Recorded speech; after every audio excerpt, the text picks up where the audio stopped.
All right, today we're going to dive into a story about a hidden crisis in healthcare and how the solution, believe it or not, comes down to something as simple as a single set of car keys.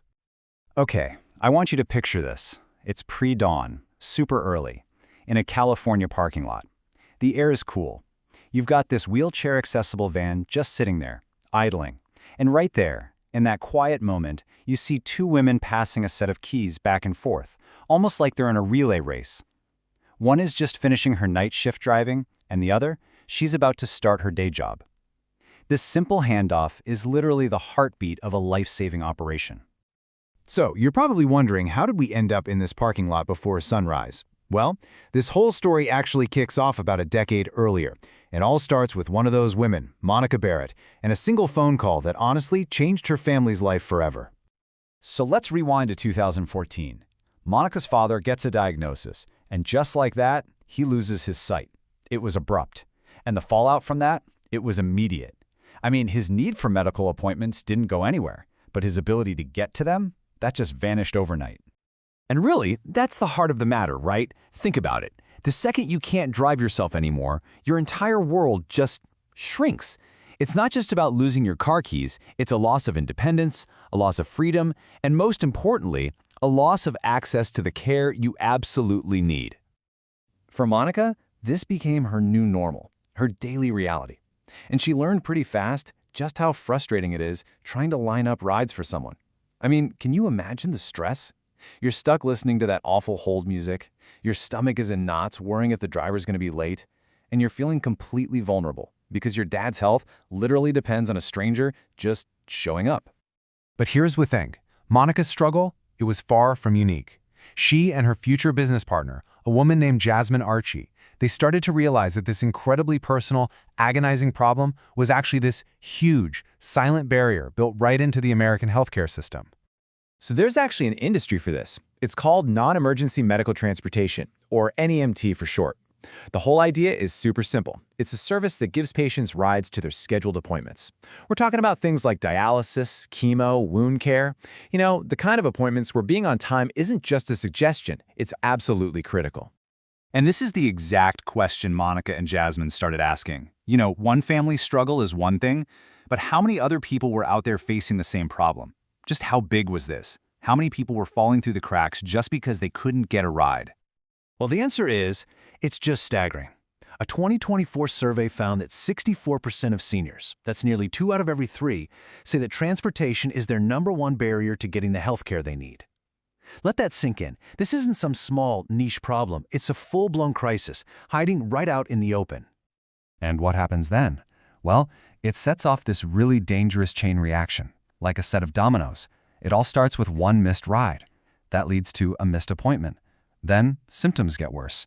And before you know it, a patient can be facing serious, long-term health problems, all because of a simple logistical breakdown.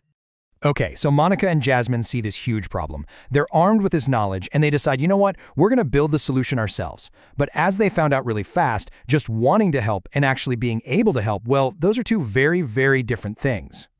Their vision, it was so beautifully simple, so powerful. They wanted to create a company that would do one thing, without fail, show up, just be reliable.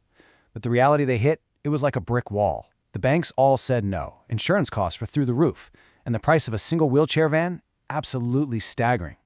So let's break that down. They got zero, zilch, from the banks. They were staring down these insane costs for the special vans they needed. And on top of all that, these massive insurance bills were just looming over them. It really felt like the whole system was designed to stop small, dedicated companies like theirs from even getting off the ground. But here's the thing. They just refused to give up. This is where sheer determination kicks in.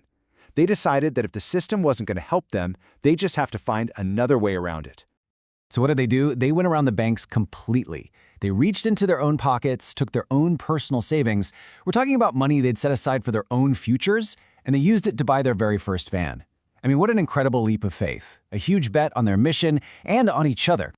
And just like that, after years of this uphill battle, all the way from that first diagnosis back in 2014, through that frustrating hunt for funding, their company finally became real.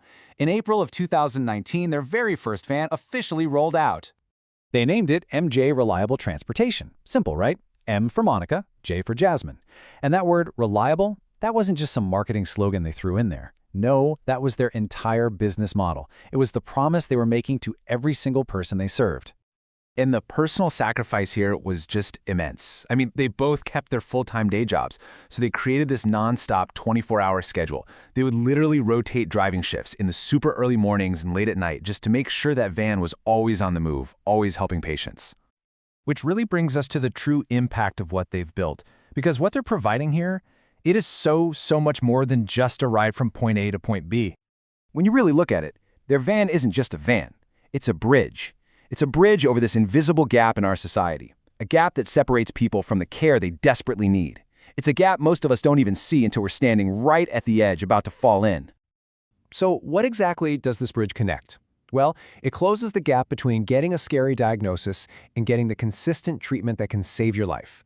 It helps turn that fear that stops people from going to follow-up appointments into action. And it connects people who feel isolated right back to their community and their doctors. And that's really what this all boils down to. This entire incredible venture, all the sacrifice, the sleepless nights, the huge financial risk, it all came from a place of love. It was born out of Monica's desperate need to solve this problem for her dad, a problem that grew into a mission to solve it for thousands of other people too. So as we wrap this up, I want to leave you with a question to chew on.